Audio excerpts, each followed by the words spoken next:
Mr. Bobby, come on down here. Help me, Jesus! Help me, Jewish God! Help me, Allah! Ah! Help me, Tom Cruise! This is going downhill fast. I think it'd be a great time to go to commercial break myself. Help me, Oprah Winfrey!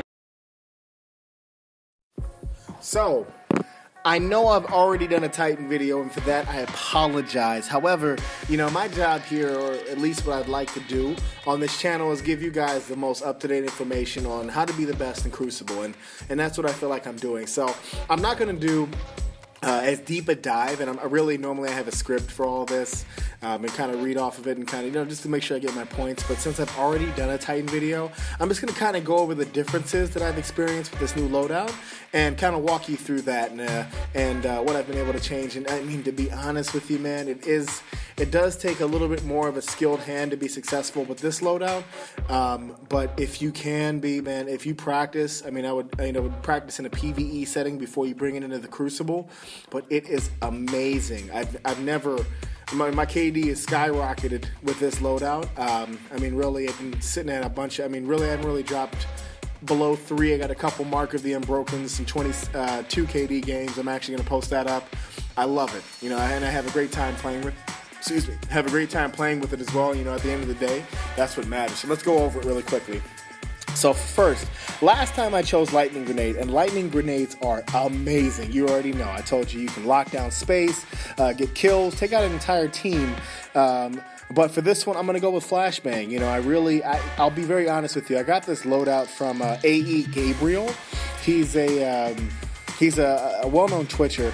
Wish You Luck and WTF Poshy both said that he's the greatest player in the game, so of course I'm going to check this guy out. And I kind of ripped that from his loadout, but really I'm just sharing with you and my experience. So Flashbang, I mean, you lead with it and you get a shot, the guy's done. If you get a couple of shots, throw it in there. I mean, really, it disorients them, and they can't see for a little while. On top of that, they can't see their radar. So if you're mobile and you're moving around and you're not just staying in one place, he's not going to be able to see where you're coming. People rely so heavily on their radar in this game that it's such an amazing after effect of this grenade. Besides the damage, a lot of times I get kills just from the damage alone if I've gotten a couple shots at him. But if you don't, I mean, eliminating the radar and disorienting him, it's probably one of the best things in the game.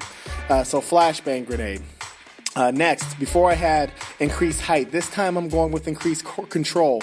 And the reason for that is, I mean, just raw speed. I'm able to fly around the map, it's much more lateral movement than vertical, as the increased height would give me. But it gives me situations where I can outrun blade dancers.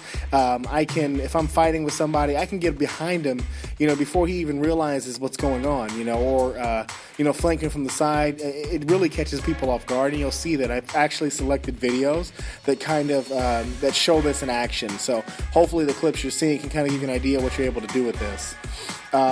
The Shockwave I've chosen for this, again, not really any other choice other than, I know before I went with Death from Above, but I found with Shockwave a lot of times you get those last little kills that you weren't really necessarily able to get to before. It gives you an opportunity to, get a couple more inches out of your super, and combined with Headstrong, which is what I also use as well on this build, you get even more space. So if you're sprinting, Headstrong will give you the ability to go a little bit further on your jump. You actually do a mini leap when you do your Fist of Panic. Fist of Havoc. I gotta stop saying that.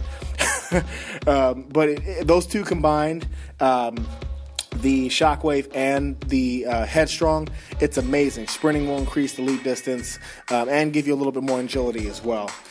Next, I use Amplify. Again, it's just to get my super up a little bit earlier than I would have gotten it before.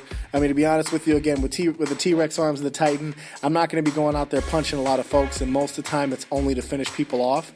This is the perfect complement to that. If I do manage to get a melee kill, obviously I'll get my super back again, and obviously that's good.